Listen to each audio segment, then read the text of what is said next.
वह आदमी अभी अभी नहाकर बाथरूम से बाहर निकला था। तभी उसने देखा कि उसकी आमतौर पर कंजर्वेटिव रोबोट हाउसकीपर ने आज सेक्सी लॉन्ड्री पहनी हुई थी। इससे उसके दिल में तुरंत इच्छा जाग गई, लेकिन अपनी बीमार पत्नी के बारे में सोचकर वह बस अपनी इच्छा को दबा सका और मुंह फेर लिया। हालांकि जैक ने रोबोट की डरावनी नजर पर ध्यान नहीं दिया। 2026 में आर्टिफिशियल इंटेलिजेंस ने ज्यादातर लोगों की जगह ले ली थी, चाहे कंस्ट्रक्शन वर्कर हों या हॉस्पिटल के डॉक्टर। उन सभी की जगह हाईटेक रोबोट ने ले ली थी जो सभी इंसानों की जरूरतों को पूरा कर सकते थे। कुछ दिन पहले जैक की पत्नी बीमारी की वजह से हॉस्पिटल में भर्ती थी। अपने छोटे बच्चे की देखभाल के लिए जैक एक रोबोट नैनी खरीदने के लिए स्टोर गया। उसकी बेटी को तुरंत एना नाम का एक रोबोट पसंद आ गया, इसलिए जैक ने बिना किसी हिचकिचाहट के उसे खरीद लिया। एना अपने काम में बहुत कुशल थी। वह न केवल घर को एकदम साफ रखती थी, बल्कि सोच समझकर डिनर भी बनाती थी। एक दिन बेटी चुपचाप कुछ स्नैक्स लेने के लिए एक कुर्सी पर चढ़ गई, लेकिन उसने ध्यान नहीं दिया कि उसके पैरों के नीचे रखी कुर्सी पहले से ही लड़खड़ा रही थी।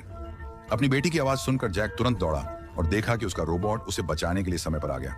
लेकिन जैक ने देखा कि एना को खरोंच चाहिए, जिससे उसे बहुत बुरा लगा। इसलिए जैक एना को ठीक करने में मदद करने के लिए तैयार हो गया। लेकिन जब उसने दरवाजा खोला तो उसने एक चौंकाने वाला सीन देखा। एना अपने घाव पर पट्टी बांध रही थी। जैक तुरंत आगे बढ़ा और पूछा कि क्या उसे मदद चाहिए, लेकिन यह सुनते ही एना ने तुरंत पट्टी फाड़ दी, जिससे जानबूझकर उसकी बर्फ जैसी सफेद स्किन दिखने लगी। उसने इशारा किया कि घाव पहले ही भर चुका है। तभी जैक को एहसास हुआ कि कुछ गड़बड़ है। ऐसा लग रहा था कि एना शुरू से ही उसके साथ फ्लर्ट कर रही थी। उसे क्या पता था, कई रात पहले जब जैक लिविंग रूम में मूवी देख रहा था तो एना आ गई थी और सीधे मूवी की कहानी बता दी थी। जैक ने तुरंत कहा कि इससे मूवी देखने का मकसद ही खत्म हो गया। उसे उम्मीद थी कि एना अपनी यादें मिटाकर एक नई मूवी देख पाएगी। अपने मालिक की रिक्वेस्ट मानने के लिए एना ने अपनी गर्दन का बटन खोल दिया। जैक ने बिना किसी हिचकिचाहट के रिस्टार्ट बटन दबा दिया। जब एना जागी तो वह सच में पूरी तरह से देखने में डूबी हुई थी। उसे क्या पता था कि यह काम उसके लिए एक बहुत बड़ी मुसीबत लेकर आएगा। तभी जैक को अपनी पत्नी का फोन आया। हॉस्पिटल ने उसकी सर्जरी के लिए तैयारी कर ली थी, लेकिन सक्सेस रेट सिर्फ 1% था। पत्नी सिर्फ अपनी आखिरी इच्छा बता सकती थी। अगर सर्जरी फेल हो जाती तो उसे उम्मीद थी कि एना उसकी जगह उसके परिवार का ध्यान रखेगी। कभी कभी किसी का ध्यान रखने का मतलब होता है ऐसे काम करना जो उन्हें पसंद ना हो। हालांकि उन्हें नहीं पता था कि एना को पहले ही सेल्फ अवेयरनेस आ चुकी थी और उसने उन बातों को सीरियसली ले लिया था।